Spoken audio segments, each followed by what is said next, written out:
Hi, I'm Phil Craig. And I'm Andrew Lownie. And together we aim to bring you the most scandalous stories and some of the most scandalous people in history. So thanks for joining us here on the Scandal Mongers podcast. Well, hello, here we are again. Andrew. Indeed, for a bit of mudlarking. Welcome. And Marie, welcome. Welcome to me. Hi, how are you doing? I'm very impressed because you're the first person who's ever done any homework. Really? Before coming on the show. Well, yeah. I mean, that includes us. That certainly includes us. It's mainly in my head. It's just in case my mind starts wandering. But it's also the first time we've worked with artifacts rather than we have props in this. I feel like a Blue Peter presenter from the 1960s. I think maybe with more references to the word anal than appeared often in Blue Peter. Yeah, that's why it's called Blue Peter, wasn't it? Oh, well, there's another episode we haven't done. Yeah, Blue Peter, exactly. Look, before we rush ahead, because we're always rushing ahead, Mary Louise Plum is a mudlarker. Mudlark, I've got to say, mudlark. She's a mudlark. Yeah, well, and she's going What's the verb for that? Mudlark. To mudlark. Oh, to mudlark. Yeah. No, not mudlarking. Well, you can mudlark. I go mudlarking. Right. I am a mudlark. Right. So it's interchangeable. Right. But people recently have started calling themselves mudlarkers. Yes. Which is like the detectorists a little bit. If you've ever seen it, we are very much like the detectorists. We have very particular habits and we have very particular hang-ups. And you have gangs? There are some gangs. We do generally get on, but there are some people who don't. We should get explain on. that because people are wondering what we're talking about.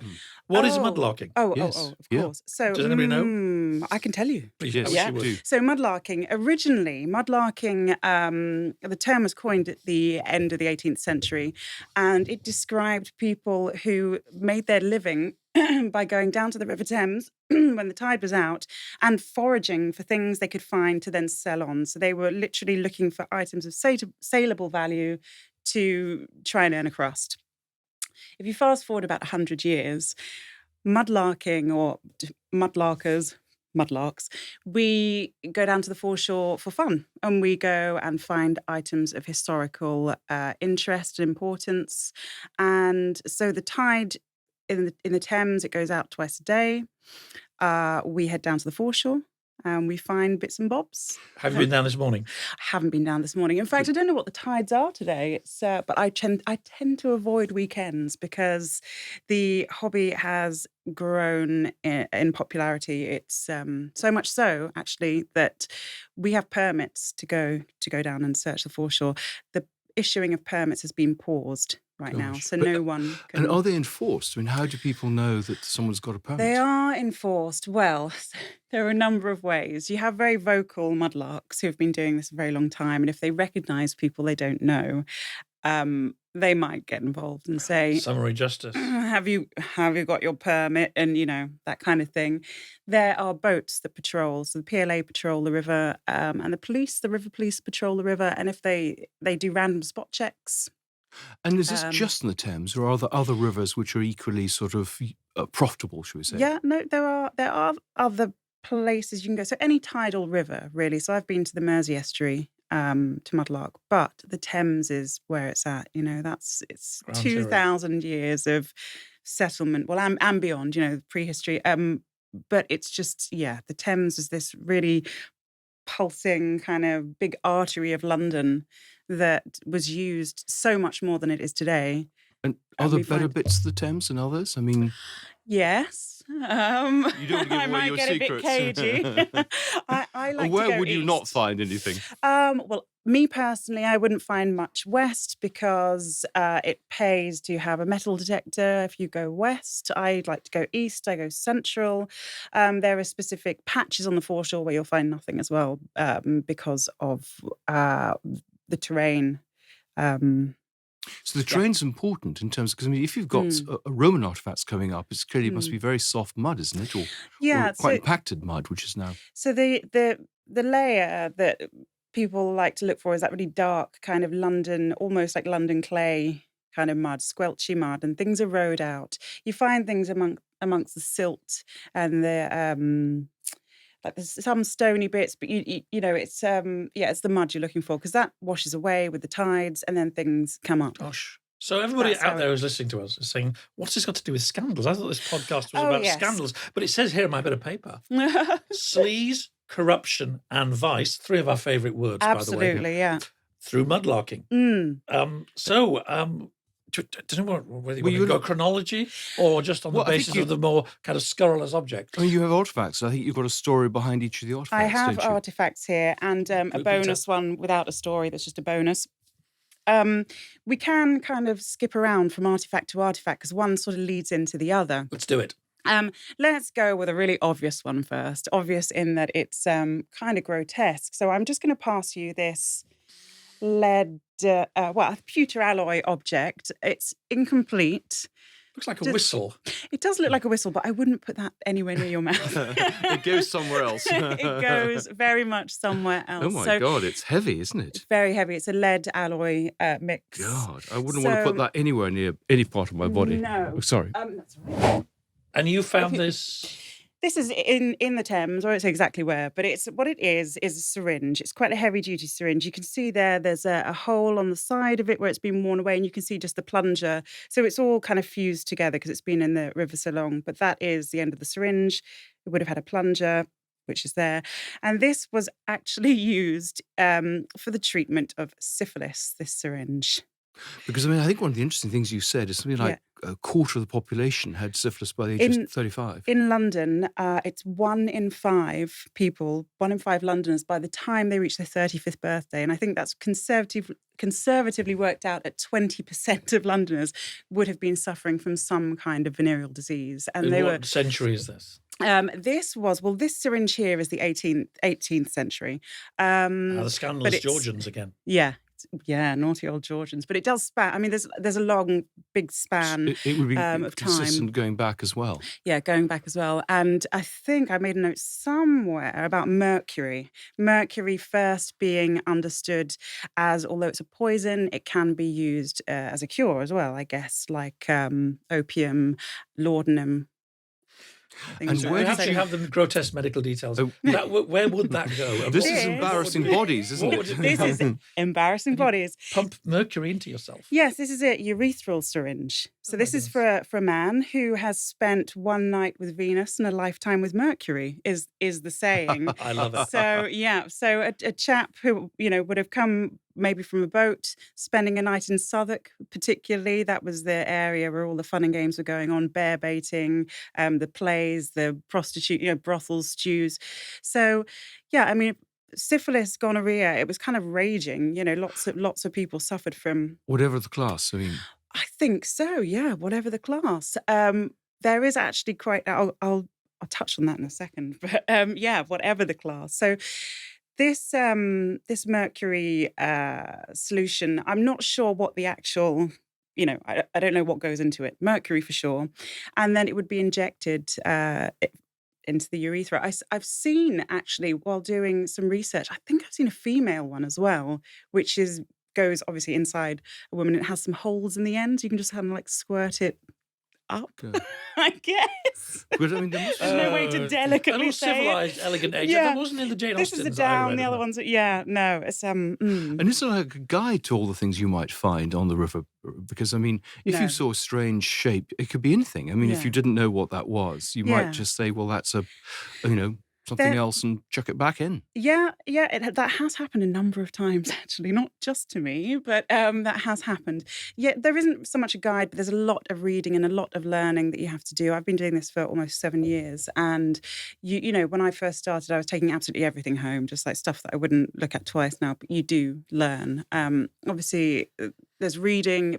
People turn to the internet a lot, but it pays to buy books, read old articles. A thesis. And we can learn a lot about history and what life was really like from these finds, I'm guessing. Absolutely, yeah. This is, it's real social history. You're like piecing together how Londoners lived, how they went about their daily life, and And Mudlarks, sorry to interrupt, but once you've got this stuff, you just keep it at home, or do you share it? I mean, are there websites? We share it. So I say we. So I'm part of a group called Hands on History, and every year we have exhibitions across venues such as St Paul's Cathedral, National Maritime Museum.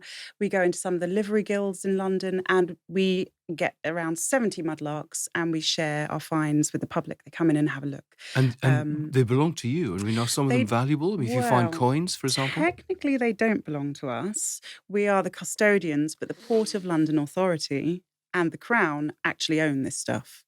So we're allowed to... So maybe scandalous in itself. Quite a few royals maybe needed treatments of that kind. Yeah, right, exactly. Especially now. I mean, anyone's free to borrow this stuff. They need it. They... Well, Harry's tried most things. Oh, yes, Harry. Well, there we are.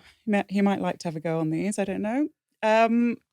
We don't own this, but we're custodians. I guess. Are you obliged, because you're given a license, to give something back, maybe to make a report or do a talk? We do actually. There is, depending on what the item is, the general rules are if it's over 300 years old and of significant historical interest, we take these finds in. So I've got an appointment in a couple of weeks with the Museum of London, which is currently closed for 4 years.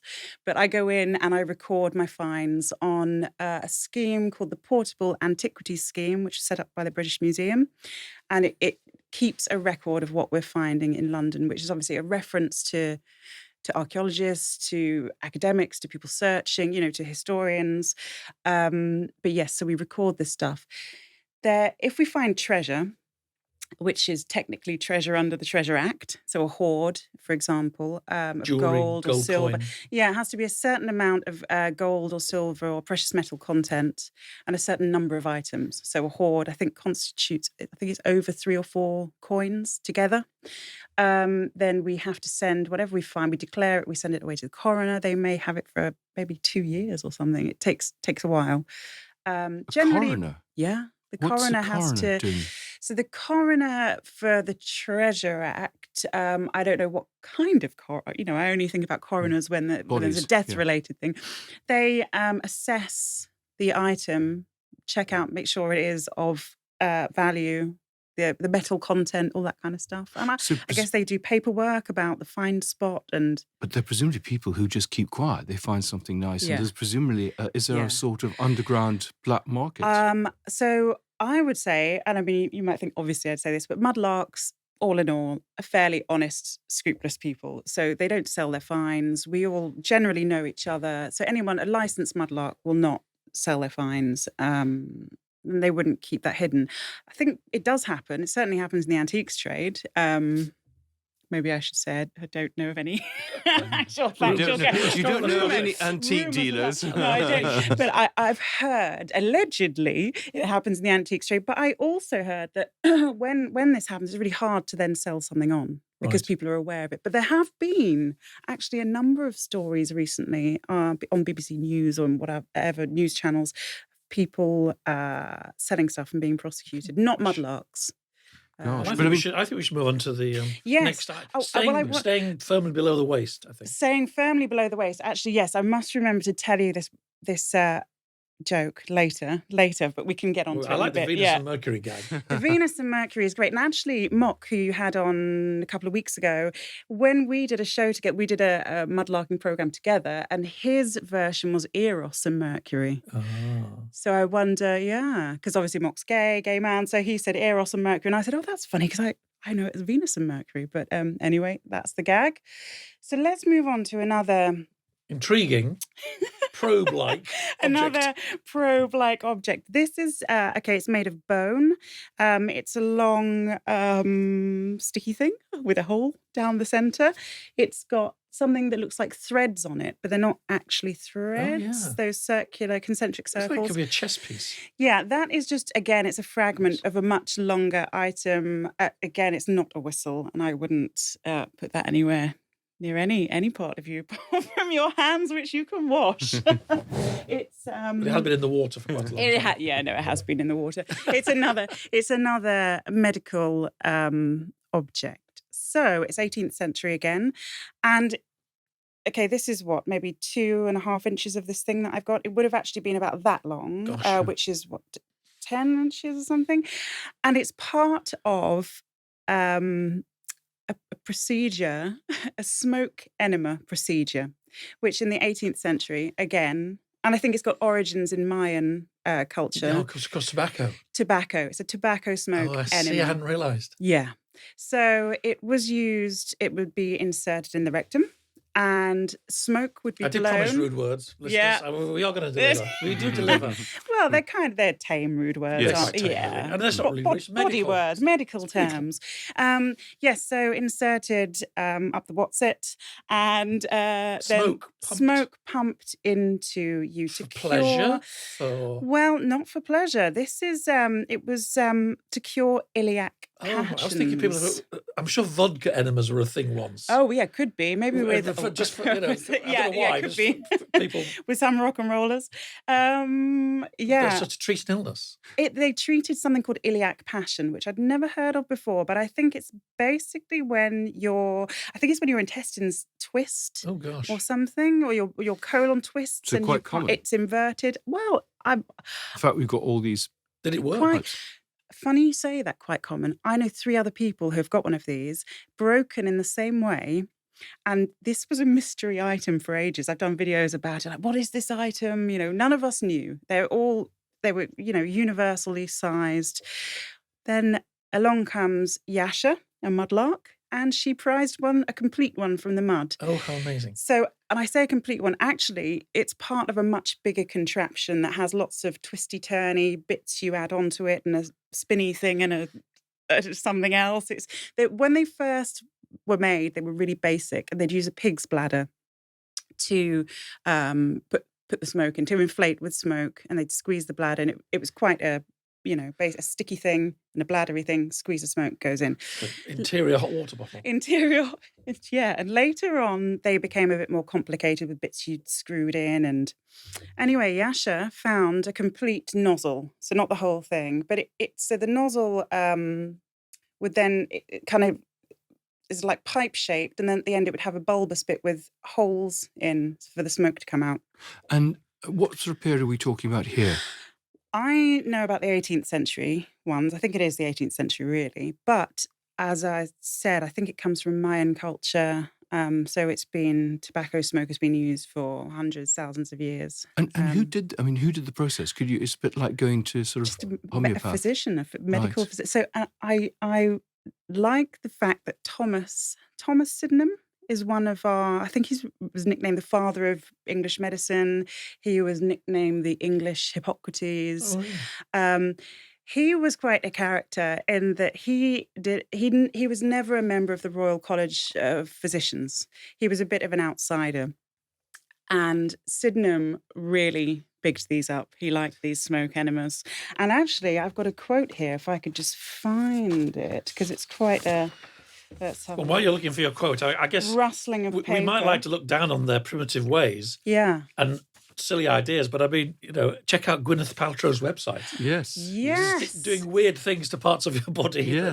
Perhaps not She's in a long medically tradition of nutters. Steaming. Yeah, steaming, a vaginal steam, wasn't it? Or that was years ago. And then just recently, a Kardashian has come out with pineapple gummies to promote better tasting and smelling. Well, really? After this Lady podcast, parts. they become even more popular. So how do these get in the river? I mean... Well, I think just people going about their daily business. Some things were chucked in because the river was for years and years and years a dump. Our sewers ran into them. Obviously, sometimes, although I don't really like telling people this all the time, but they do when there's an overflow. There's a storm. Storm drains do sometimes go into the... Well, that's a big scandal in this country of a different kind, isn't it, at the moment? Big, the rivers, big scandal. Whenever there's any rain, they just have to let all the sewage go into the river. Thames water, yeah. But anyway, it was treated as a big rubbish dump. But then you've got to think that it was said at one point in history you could cross the Thames by hopping over the boats, side, north to south, because it was just so congested. And so you've got people getting on, getting off boats, things dropping off them, coins dropping out of pockets, buttons. We find a lot of buttons, and we find lots of things like trade-related items, trade beads, shells, ballast that comes from other countries through trade. I was just trying to... Sorry, I'm just, while you're looking, but I'm just wondering how a historian could extrapolate from these finds particular things. Here we're getting a new insight into social life and medical treatment. Yeah. But what are the other sort of areas of exploration that sort of come from what's found by mudlarks? Well, I I suppose mean, you're talking about trade. I mean, would we get some sense, of who was trading in London, for example? Yeah, it is tricky because the finds are out of context. So they've ended up in the river. There is context, I suppose, because of the types of areas. You know what was happening in those areas. For example, Southwark. You know that there was lots of playhouses, bear baiting, that was nightlife, all that kind of stuff. It's kind of tricky to put a firm. It's To so draw too many. Yeah. too many inferences because things move around. I mean, they might, what's actually odd is the other day I went to Deptford and I found a boot there that I had found 2 weeks ago and it was still there. It was, so if you think there's two tides a day, the Thames is coursing through London. It's a fast flowing river, but there are things that remain in the same place, other things that move about. I found my quote. This is Thomas Sydenham, who was the English Hippocrates. He was a Puritan, so he didn't like to work on dissecting bodies, which I think is interesting in itself. So he described. So this is him talking about a tobacco smoke enema. He says, "I conceive it most proper to bleed first in the arm, and an hour or two afterwards to throw up a strong purging clyster." Now, a clyster is an anal treatment of flushing out your bum, basically, your colon. "I know of none so strong and effectual as the smoke of tobacco forced up through the large bladder into the bowels by an inverted pipe, which may be repeated after a short interval, if the former, by giving a stool, does not open a passage downwards." Well, there you go. There you go. So Much relief all round. So, all these spas along the... Yeah, I mean, this eminent physician who is creative, people do hold him in high regard, had these kind of weird. So the river, because you talk a lot about the Liberty and the stews, and obviously some parts of the river, I think Southwark being perhaps the most important one, were famous for sort of houses of ill repute and brothels and parties and theatres. But also, clearly there's other activities. There's medical people are working there. Yeah. There's all sorts of kind of like respectable people going about their business. Absolutely. I mean, the interesting thing about the Liberties, and there were 5 Liberties in Southwark, and the 2 that I mainly know about, there's the Liberty of the Clink, where you find the Clink prison, which is open to this day, and you can go and, it's a museum now. But there was the Mint, which goes down to the river.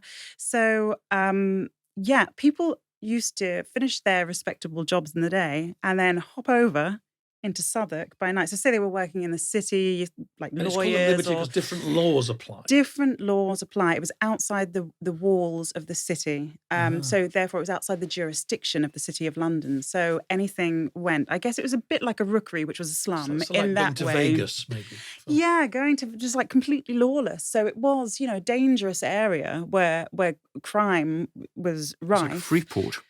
What, a Freeport? Yeah. I mean, the thing is, even though it was kind of rough and ready and crime happened, it was also a haven for free thinkers and rebellious people, and there was bohemian lifestyles. It was an interesting place. It's where the theatres sprang up, like the Curtain, the Swan, the Globe.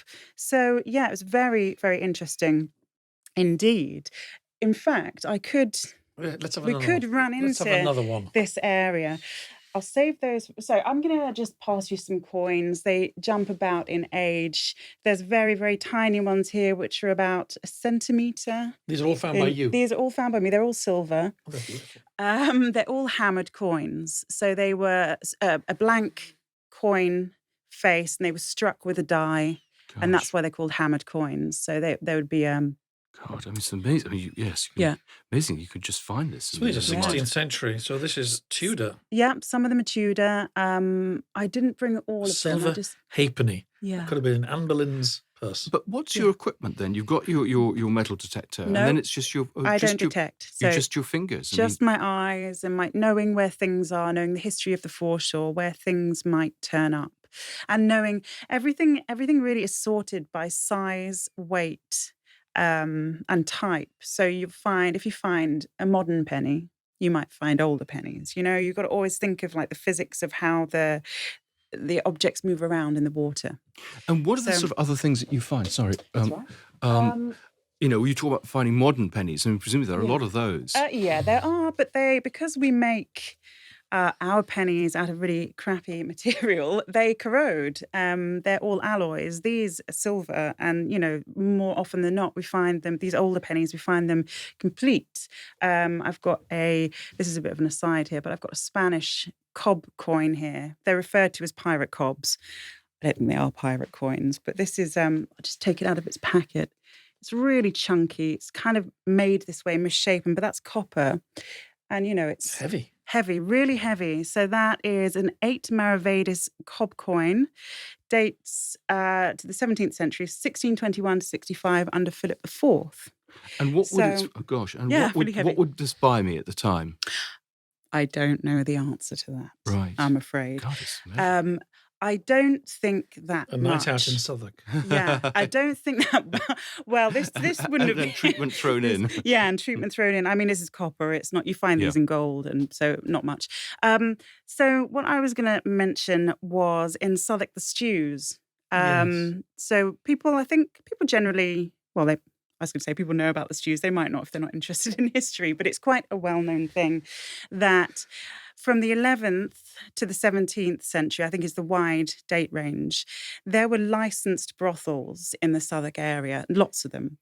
And they were licensed by the church, Protestant church. It was the Bishop of London. Actually, before it was... So I don't know, before the Reformation, I don't know. Let's just say the church. It was the Bishop of London, who is referenced as being London's biggest pimp, basically. So there were these places called stews. They were mixed jacuzzis, a bit like bathhouses. And then they had private rooms as well. And the girls that worked in these stews were nicknamed the Winchester Geese. Geese because they were... apparently squawking and shouting and kind of, like a rabble of women and sort of trying to get their voices heard. Winchester Geese, because the Bishop of Winchester ran them, basically. And did the church take a cut? Yes. So it was a financial arrangement. It was a financial arrangement. Or was it also an attempt in some ways to regulate and look after their welfare? Am I being a bit too optimistic? Do you know, sometimes I used to say that, and then now when I read things that say, oh, well, they didn't have it so badly, I kind of bristle a little bit because I don't think that they were being treated well for any kind of out of the kindness of people's hearts. Really, I think that, there was money. Money was at stake here. And so the church's unethical investments go right back. Yeah, absolutely. Yeah, exactly. I never knew that. That's amazing. Yeah, and there were rules and regulations about the geese. There's a whole list of rules that we have. Yeah, so there were things the girls could do and the things they couldn't do. For example, they couldn't grab men. So if they wanted to get some trade, they couldn't grab men. If they did, they'd be fined. I think it was 20 shillings. So here we go. Yeah, this is why they had to squawk, is it? Or maybe, yeah. Yeah, maybe squawking at each other, maybe squawking at men. I'm not sure. But you've got all these rules here that I actually found on a really good website and I've forgotten the name of now. So sorry about that. I've pinched this from your website. So protecting the girls, they had rules for the girls. They had rules to protect the church. So, they were licensing this behaviour, but they wanted it done in such a way that no one could accuse them, the church, of being sinful, I guess. But obviously this was sinful by their standards. I'm just having a quick look. No stew holder to allow any whore. Okay, so the stew holders were the people that owned the houses. The geese lived there. I don't think they paid rent, but they took the money in. The householder, I think, took a cut, and then the kickback, I think, went to the church. I've been trying recently to find out exactly how much they earn. Like, how much would it cost you for a night? Oh, and I haven't found out yet. So the men who came the trade had to stay the night. That was one of the rules. Oh, really? Yeah. That was one of the rules. Why? So, because the church didn't want them to be seen leaving, after whatever they'd done. They didn't want them to be coming and going. It was seen to be a bit more conventional if the men came and they stayed and then left in the morning. Yeah, exactly. Oh, sorry. Yeah, like a hotel. Yeah, exactly. Let's see if I can find. Yeah. So what? So these while you're looking for that, I should just say anybody who's interested in this, and it's incredibly fascinating stuff. You should go to the Instagram page of you, but it's not your name. It's Old Father Thames. Correct? Old Father Thames. That's my Instagram, and also for my sins, I have a TikTok. Oh. I think you're the first TikTok. We're getting very modern, Andrew. Yes, well, we should have Matt Hancock on. He's got a big TikTok. Has he really? He's on there as well. Well, you should go to look at it because not only does it have a great artist illustration of the smoke enema, it's got lots of really interesting social history based around these finds. Yeah, and YouTube as well. That's where I share like the longest format version. And can you have sort of mudlark holidays? Do people sort of go off to Budapest or whatever? Well, this is dodgy ground as well. Actually, I should have said to you, there's lots of scandal just in mudlarking. In the business, that people. Okay, so.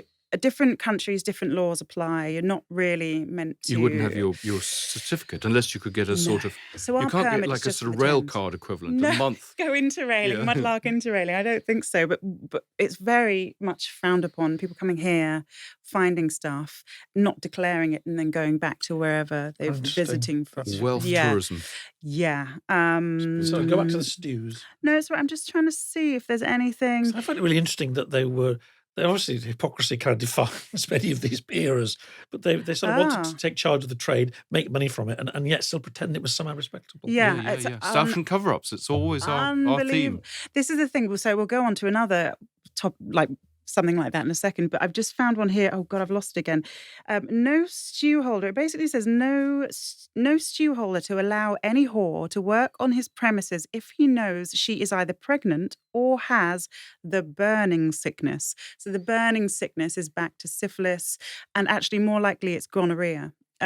So people syphilis is always talked about, but actually lots of people had gonorrhea as well, or instead of, and the diseases, the STDs or STIs were just grouped together and called venereal distempers. And that was true of both sexes, was it? So presumably women were picking it up from their husbands who picked it up from prostitutes. Yeah, exactly. And it was I mean, it wasn't the cleanest of, just in general, of times. There was, straw on the floor, matting, and kind of to keep houses warm, which kind of spread illness. And would the church have kept good records about these stews?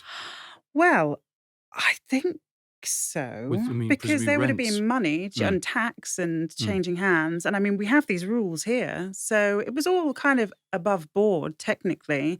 I'm going to pass you. Yes, and the women who ended up in this situation, I'm sure, hardly ever, if ever by choice, would have been what people who came to London looking for a new life and fell into this, were forced into it, or basically just poor women. Just poor women. Maybe their husbands died and couldn't support them, or maybe they were running away from a horrible situation. Do we have any sense of what their lives were like from the things you've found? That's a tricky one. It's the customers who are dropping the money, isn't it? Yeah, it's the customers who are dropping the money. There are things we find related to industry that do give you an idea of what. So, for example, there was a trade in pin making, which went from like 1400 to 1800, and pins were made by hand, and pins were used. We went through thousands of them every year, hundreds of thousands, to fasten our clothes up. So before buttons were everywhere and clasp hooks, we used pins to pin hoods and skirts. And so it was mainly women and children who were making these pins, sharpening wire. And then the pin head was attached separately. So it's like really minute, tiny work. But the item that a pinner would have would be a pinner's bone, which is I didn't bring it today, but it's a cow metacarpal, I think, squared off, shaved down, and then grooves were made in to put the wire in, and they would use this bone to rest the pin on, to rest the wire on, to then sharpen into a pin shape. So that was like their pinner's bone was like their livelihood. It was just an old cow bone that had maybe come from a tannery or a butcher's place. Or I found a pinner's, but I was looking for one for years, and I found one last year. So I was really pleased. Do you have a sort of checklist of your sort of bucket list? My top ones, yeah, definitely. I just found one. What's on it? What's on it? I would love to find a poesy ring or a memento mori. So some kind of ring that was given after death or as a love contract of some kind, sweetheart ring. The more macabre, the better. That's my top. I found the other day a Catherine of Braganza cufflink. So it was Catherine of Braganza's marriage to Charles II. And there were these lovely cufflinks with intertwined hearts and things. They're like pewter. It's like a souvenir for somebody. It's it's a royal commemorative souvenir. Exactly. I'll have a few of those with Charles. You've just led me. Yeah, exactly. Gosh, my mind's jumping about all over the place, actually. No, because where your mind jumps. Well, no, I was just thinking of this. Especially if it's in a scandalous direction. Okay, right, we'll go scandalous again. I'll put these two scandalous things here. This is a very small pewter badge. I'll take it out. It is a Veronica of Rome pilgrim badge. So this is a badge that a pilgrim on a pilgrimage would wear on his or her hat, attached to their cloak or their staff.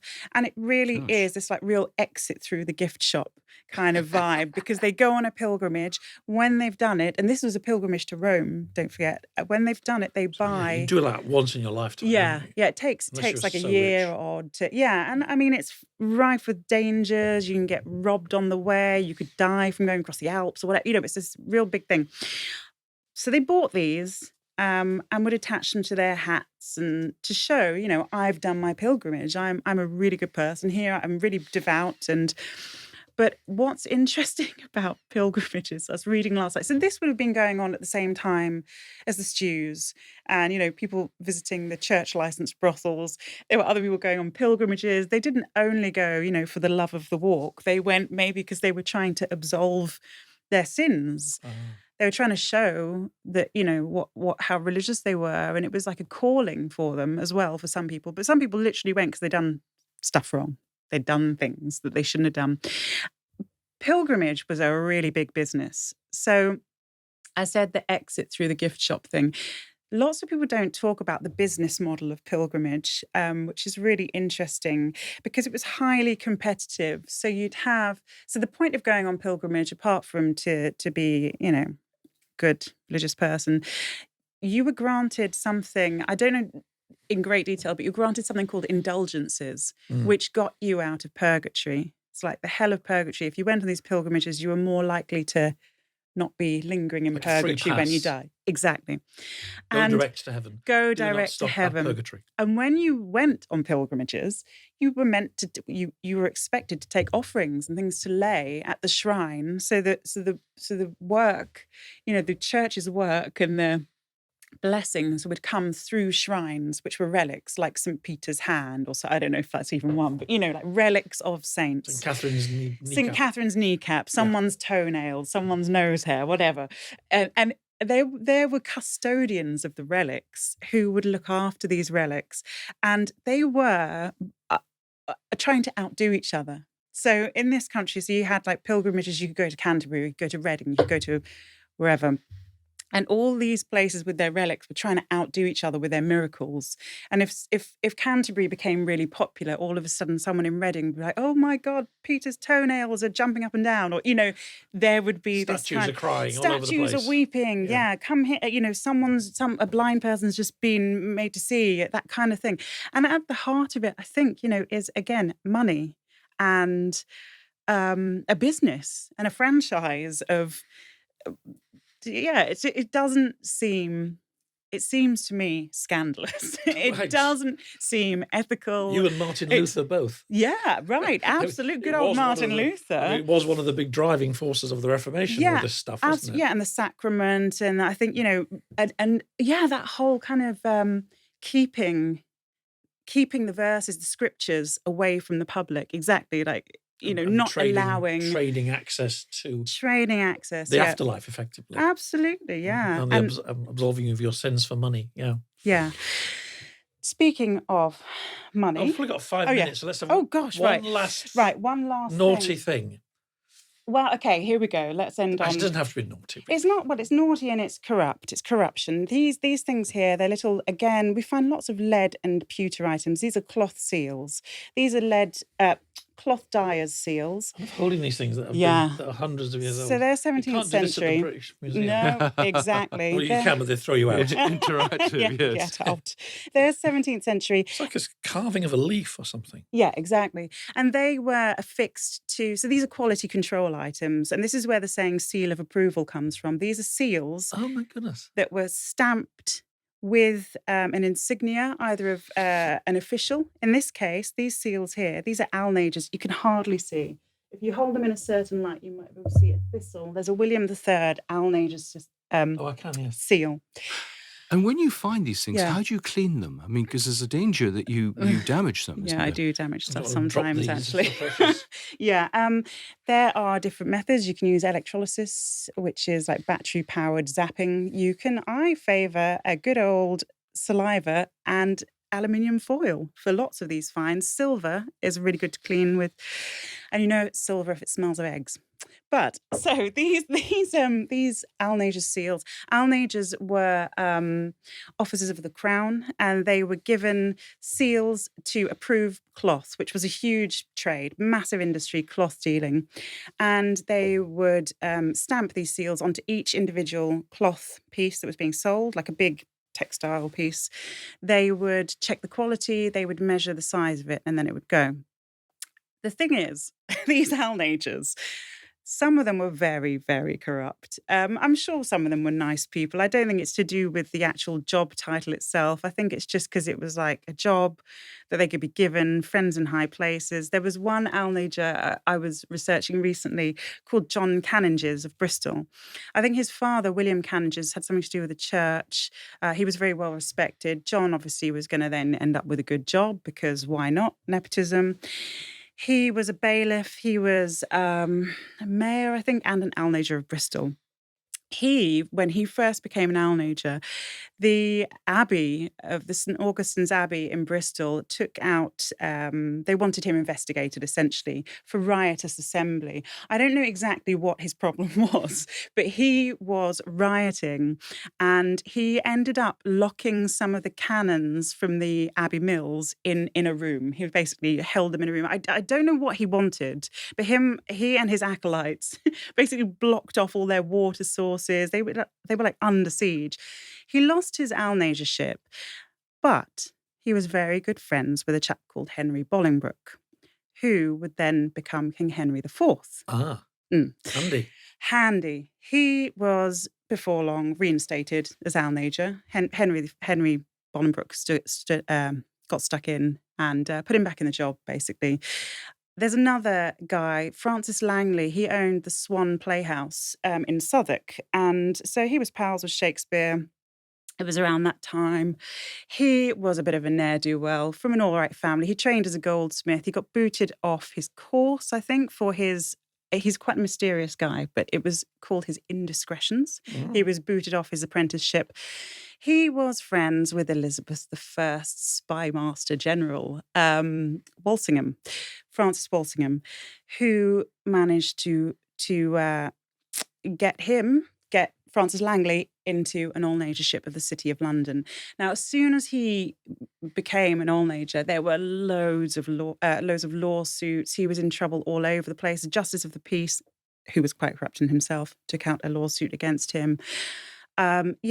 Again, not a great guy, but and all also of these amazingly famous people linked to these little tokens. Yeah, they're all linked they to made these. their money selling. Yeah, exactly. Kickbacks or whatever. Kickbacks. Yeah. How I'm interested in the history of mudlarks. I mean, presumably people have been going onto the foreshore and picking up stuff right back to medieval time or before. Yeah, well, I don't know about. It's not. I mean, Henry Mayhew documented it in the Victorian period. So with his London Poor, the survey of London Poor, he documented it.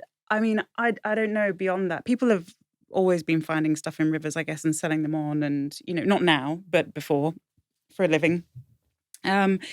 Mudlarks just after the Second World War, that there's a really famous, celebrated mudlark, or he's an archaeologist called Ivor Noel Hume, and he has a book that's really hard to get hold of about mudlarking.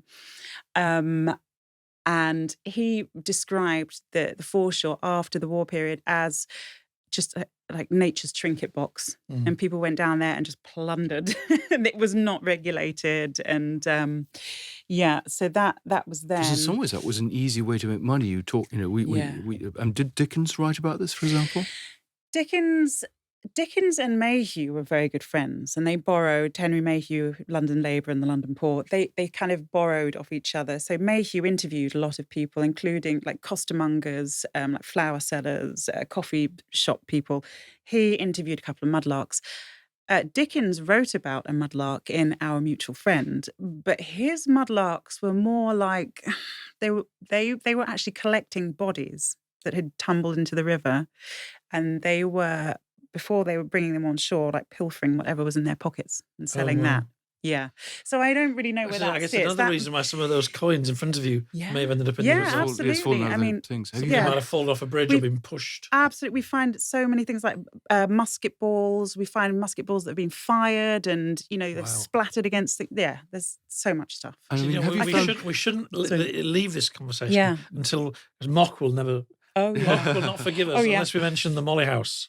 The Molly House. By the way, Mock is the gay aristo, who was in our previous episodes and has a brilliant website. Mock's great. We do a lot of videos together. Yeah, Our Mutual Friend. We do a lot of videos together, and because there's all this crossover between history, and he doesn't spend a lot of time in the mud like I do, but our history links up. So Molly houses. Yes, I actually wrote a big thing to write, and rambling on, I forgot to say. They were places where men could meet. Men could meet other men. They were safe spaces for men to meet and have relationships, sexual relationships, or like love stories. Also in the Liberties. The normal realm of rules. Exactly, in the Liberties. There were a couple of famous ones, Mother Clapp's Molly House, there was Suki Bevel's Molly House, and some of the patrons... Suki Bevel's, they had what was called maiden names. So there was so men, they would dress, very effeminately. They would put makeup on. They were in drag almost, but they were kind of living their other life. And what period are we talking about again? Georgians? So it started off in the 16th century, and then when it was the mint, the Liberty was the mint, then it kind of went away, but then it was resurrected again in the 18th, 19th century. The mint became the old mint, and again was like a Liberty. They had these maiden names. So they had names like Dip Candle Mary and Black-Eyed Leonora. And their really effeminate names and girly names did not relate to what their day-to-day was. So they could have been... There was one chap, it was called, described as a Herculean coal heaver. He was a bargeman. They had really kind of like brutish masculine jobs in the day. And then by night would go to the Molly houses and take on these other personalities. And absolutely. And this was tolerated? Not totally. Did the Bishop of Winchester approve? I don't know, actually. Because see, this is funny. When we talk about the Bishop of Winchester, there were many. So the first one who sorted the geese out isn't the same as the one in, it's hundreds of years. Later, exactly. No, it wasn't really tolerated. Don't ask, don't tell. Maybe. I think that there were rooms within other establishments. So it was like a coffee house. It was like a front. And then in the back room, there was the Molly House in the back room. There was I think James Dalton was his name. He was a highwayman. And he was a criminal. He was eventually hanged, but he worked out he could extort money out of the Mollys by kind of pretending to be their friends, and then it's saying, listen, I'm going to expose this Molly house unless you give me X, Y, and Z. Tell everybody that at night you like to dress up. Yeah, so protection rackets. So yeah. I mean, this guy was hanged and he was bad guy. But so he'd go and pick their pockets and Tragic in a way that was the only way they could express themselves, of course. Yeah. Also, I suppose at least they had that. But they had, within that, there were cases of them marrying, having these ceremonies which weren't legal. Men marrying other men. Men marrying other men. And I don't know if they were both dressed as women or one was a woman, one was, because they did dress up in wigs and, they married. It wasn't legal, but they had, to all intents and purposes, a marriage with clerks and people signing the banns and. Oh, that's amazing. Jumping around a bit, but I'm intrigued by what you might find modern day things in the river. Are there some pretty gruesome discoveries? Do you find? Bodies, guns? Yeah, we do. I have, thankfully, have never found a body. My friend Steve, who's a mudlark of 40 years standing, he recently found suicide man who died, young man. He found his body. We do find skulls and things. They're often very, very old, like hundreds of years old. Guns, knives. Always have to tell the police. Have to tell the police. Yeah. You're not meant to move it. To leave it where it is. Call the police. If it's ordnance, so bullets and things, you're not meant to take them at all if they're live. We're told to sort of throw them far into the river again if it's like little bullets. If you find a gun, obviously police straight away. I mean, there must be a lot of stuff from the bombing in the Second World War. Loads. So what are the sort of things you find there? From the Second World War, we find shell cases. We find bombs. Again, you have to get the bomb squad in. A couple of friends of mine found bombs. These are usually east, where the bomb factories were, and there were canaries, the women who used to fill the shell cases. And so there were munitions factories out east. What else? Yeah, we find lots and lots of shrapnel from ground to air missiles. So I love shrapnel. Cleans up really nicely. It's always mangled, twisted. It's something you might get a fuse timer. That's always really These cool. are the shells that were fired up at the planes. Up at and the then planes. the bits fall back down and exactly. in the river. Yeah. I love finding those. I found, we call modern anything from like early 20th century till now. So I found the other day, and the reason why my hands currently are never really that clean, I found an axe head that I've been cleaning for the last 4 days. And it's stamped with a broad arrow. So that's government property generally is broad arrow. So it could be Ministry of Defence, it could fire brigade, it could be anything. And it's got 4 notches in. So yeah, I need to research this. And how often would you go mudlarking, and how often would you find something? I go once a week, pretty much. I find something every time. I find something amazing maybe once every 3 goes. It's what, every 3 every 3 goes, mate. Yeah, That's every not bad. 3. So how big is your collection? Pretty big.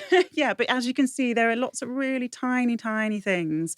There are other things that, some people wouldn't find amazing. So I might find a piece of pottery that's got an interesting fabric, and someone would think, what is that lump? Or we don't care, But it might say something about a building that was in that area, or so it really depends. I always find something interesting. Because it's interesting. I mean, pottery, for example, seems to survive. It does, yeah. Which is extraordinary. I mean, going back. Yeah. Roman pottery, especially, there are a couple, I don't know why this has happened, but a couple of mudlarks I know have found Roman, they're like offerings, and they're Venus sculptures, which have these beautiful bottoms. And, they're like these lovely little, I think they were made in Gaul, and they are clay sculptures of Venus with a lovely bottom and breasts. And somebody brought all the way to...